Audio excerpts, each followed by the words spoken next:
Salut à tous, c'est Blanky de la sellerie, tout simplement. On se retrouve aujourd'hui pour vous expliquer comment cranter lorsqu'on a un arrondi et pourquoi on va le faire. Donc déjà, je vais vous montrer pourquoi on va le faire. Voilà, hop, on va se mettre là. Donc là, ça c'est pour celui-là. Donc là, admettons, j'ai celui-ci. Donc je vais arriver comme ça. Donc il faut que je m'arrête ici. Et là, j'ai un arrondi. Donc là, je vais partir à plat. Donc là, je vais partir à plat. On va coudre.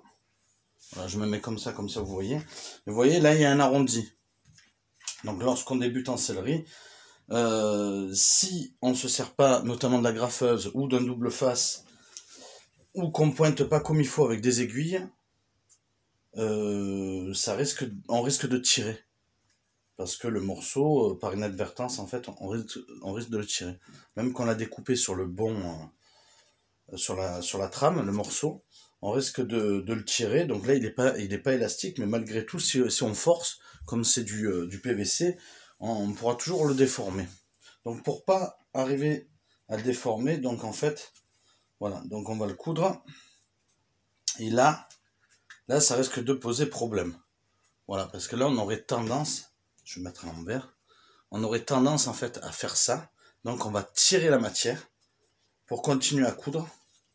Et il y a des risques que on perde le centimètre de couture qu'on aurait eu besoin ici. Donc on peut toujours le faire, hein, mais il faut être très vigilant. Sinon, je l'ai déjà fait sur l'autre côté, il suffit simplement de cranter pour que ça soit plus simple. Voilà. Donc une fois qu'on a cranté, après, on pourra toujours venir avec un double face. Vous voyez là, par exemple, j'ai cranté, on va zoomer. Voilà, je vais recadrer. Voilà. Donc là, j'ai cranté ici. Ici, ici et ici. Pour que quand j'arrive, en fait, je puisse vraiment écarter. Et ça puisse vraiment épouser parfaitement, sans contrainte, sans forcer. Donc ça sera un plus pour vous lorsque vous allez coudre, dès le début. Et en plus, voilà, et en plus vous pouvez terminer comme il faut. Donc là, si on prend le morceau, admettons, tac, tac, tac, tac, on vient ici, on coud ici. Là, il va m'en manquer un peu, donc je vais refaire un ou deux. Alors, c'est sûr que quand on va faire, quand on va le couper, faut pas le couper jusqu'au bout. Vous voyez? Faut pas le couper jusqu'au bout, il faut toujours laisser 1-2 mm. On va éviter de trop en faire.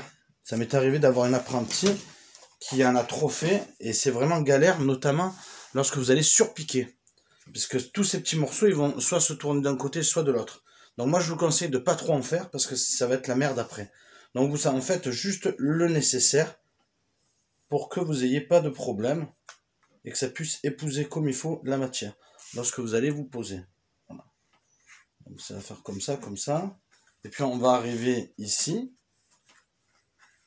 et on aura notre centimètre de talon de couture nécessaire.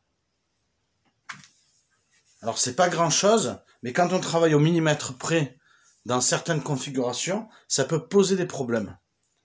Voilà, maintenant vous savez tout, et pour quelles raisons on doit entailler les pièces lorsqu'il y a un arrondi. Alors on n'est pas obligé, hein.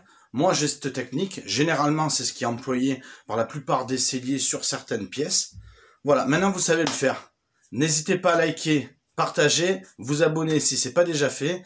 Laissez-moi un commentaire si vous avez notamment aimé cette vidéo. Si vous en voulez d'autres, n'hésitez pas à me demander, j'essaierai d'en faire. Voilà, merci à vous tous, à bientôt, salut!